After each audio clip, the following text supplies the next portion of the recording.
नमस्कार आदर्श media live को स्वागत करुछे मो संध्या। पोखरी जड़े व्यक्ति मृतदेह उद्धार। कटक चाउलियागंज नीलकंठेश्वर मंदिर निकट पोखरी जड़े व्यक्ति मृतदेह उद्धार होइछि। मृतक जनक हेले शरत नायक। पूर्व शत्रुतारू हत्याकांड होइथिबा मृतकଙ୍କ पत्नी अभियोग करिसेंती। पत्नी अभियोग अनुसार पाख पड़ोशी अभिप्रेड़ा नामक व्यक्ति शरतଙ୍କୁ आक्रमण करने पूर्व धमक दे आसुଥିଲେ। गतकाली राति पोखरी कूल शोईजा पर आज सकाळू पोखरी मृतदेह मिलवा एक प्रकार सन्देहजनक परिस्थिति सृष्टि करिछि। अन्यपटे एही अभियोग को खंडन करिसेंती अभिप्रेड़ा। घटनास्थल चाउलियागंज थाना पुलिस एवं जोन 5 एसपी कृष्णचंद्र सेठी पहुंची घटनार तदंत करिसेंती। अन्यपटे स्थानीय कॉर्पोरेटर मीना साहू पहुंची मृत शरीर व्यवच्छेद एससीबी मेडिकल को पठाई। नुआ बाजार सारा पूरा खोजिली कौन कहते आम से नुआ ब्रिज जो है पूरा से मुड़े जाके पूरा खोजिलु कौन से कहती कौन विद्याधरपुर सी आम पछरे कौन पे पड़ची से भगवान को जना मु सी कहला मु तते मारी बोली कहिछि किंतु मु से मारिबो कहिछन सी ही मारिछि अभी अबे नाही से एठी से कुआड पळेछि एई घटा रहउतला किसी कारण ना सी मो स्वामी की सी सब देखे मत देखे मो स्वामी देखे कहती आम से कथा मुंड को नियो ना से सब मद खाई उल्टा उल्टा कहती किए कथा शुणुची बोली आम चुपचाप हो बाट आम चुपचाप रही जाऊ। सी गोटे दिन रात मो स्वामी की मारी आउ काली रात मो स्वामी कौन गाली करथिला। प्रतिदिन सकाळू वार्ड 7:30 रु बुले आज बुलिला बेले नीलकंठ पोखरी कते आसी देखिला बेलू से 6-7 जन स्त्री लोक मो कती आसिले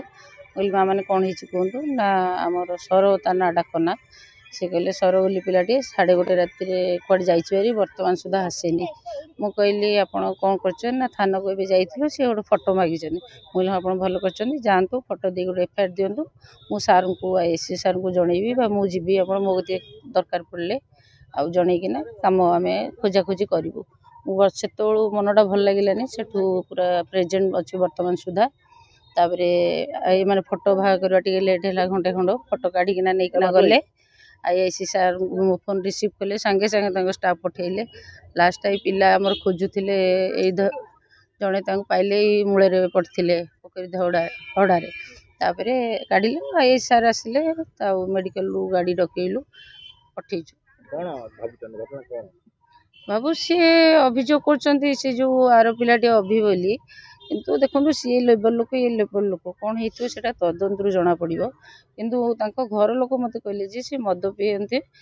फिड्स अच्छी एक जाइए पोखरी गोड़ खसी जाइए पड़ जाइए पोखरी कूल भी शोई से सन्देहजनक जहाँ पुलिस तार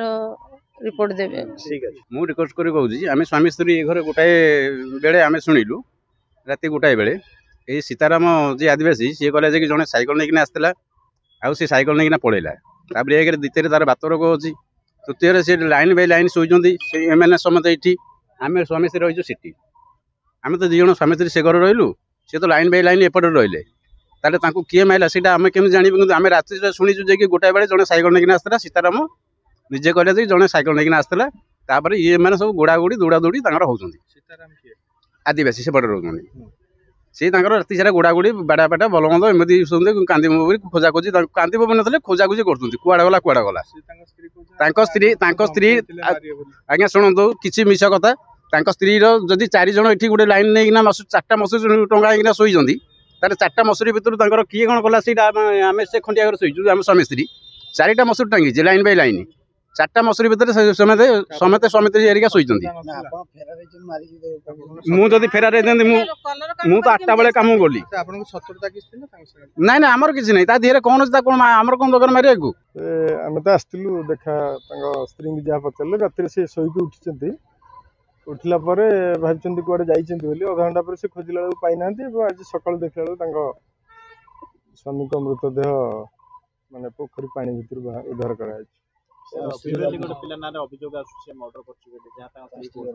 ना सेमती किसी कही ना पचर उचर करी क्या आसो सेमती तदंतर जदि कौन हत्या कि कौन प्रकार आपन कही आम पचारा बेले कही पोखरी पाखे अच्छी तो प्राथमिक तदंत कहवा उचित नुह कि तो बर्तमान सुधा जहाँ कहवा कथा अनुजाई घर मिस माने सोई परिश्रा करने उठी पाखरे पोखरी अच्छी तेणु एते जल्दी कही हेबनी जेहेतु गोटे चलती